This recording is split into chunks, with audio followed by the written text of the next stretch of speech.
So tell us, what happens after the end of this year? You have this commitment now for 9,800 US troops to help Afghan forces until the end of 2015, but then what? This is what we had asked for, as far as the support for the resolute mission support was concerned, which includes the training and assisting of the Afghan forces. And also that will enable us to deal with the challenge of Taliban during the year, and this is an opportunity that we should utilize it. But when will Afghan forces be able to defend the country by themselves without the US? That is the aim, that is the goal, and already Afghan forces have taken huge responsibilities on their shoulders, from 130,000 troops, international troops 2-3 years ago, to 12,000 troops today. It's a huge undertaking by our forces, and we are moving towards self-reliance. But at the same time... Well, you're moving towards it, but do you think when the next American president is elected, you'll be asking him or her if you can have American forces for longer? We are talking about the continued engagement, continued cooperation.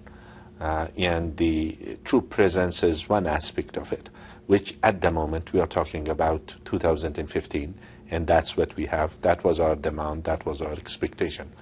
Cooperation would be needed to provide Afghanistan with the enablers, to provide budgetary support in order for us to be able to finance our security forces until we will be able to stand on our own feet. Now, you want your country to be peaceful. Are there going to be peace talks with the Afghan Taliban?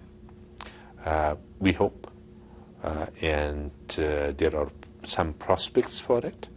And once it starts, that does not necessarily mean the end of hostilities the same day or next day. That will be the start of a process, and we can judge it on that base at the time. But so far those talks with the Afghan Taliban haven't even begun. Are you confident that they can even start? That's what we have offered. We have kept the door for negotiations open, and I hope that Taliban will seize the moment and seize the opportunity.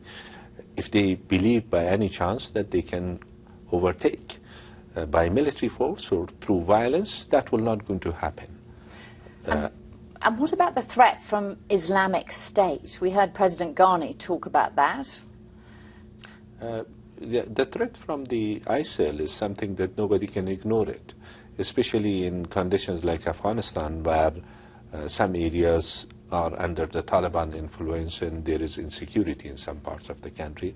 And these sorts of groups take advantage of the sort of situations prevailing in parts of Afghanistan. Is it an immediate, dramatic, imminent threat today for Afghanistan? No. We have to maintain focus on it, and we have to bring the focus of our partners over the potential which exists there, so not to let it to grow. Now, this week you've been talking a lot about women's rights in Afghanistan, yet only a week ago a woman was lynched and killed in your capital, Kabul. How long until women really get equal rights in your country?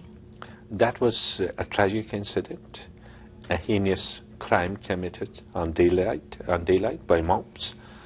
Those people have been arrested, detained. Serious investigation is underway, and they will be treated in accordance to the law of the country, and it was not taken lightly by the people of Afghanistan nor by the government of Afghanistan, and to deal with this issue seriously, that will help prevent such tragic incidents. Abdullah, thank you very much for joining us. You're welcome.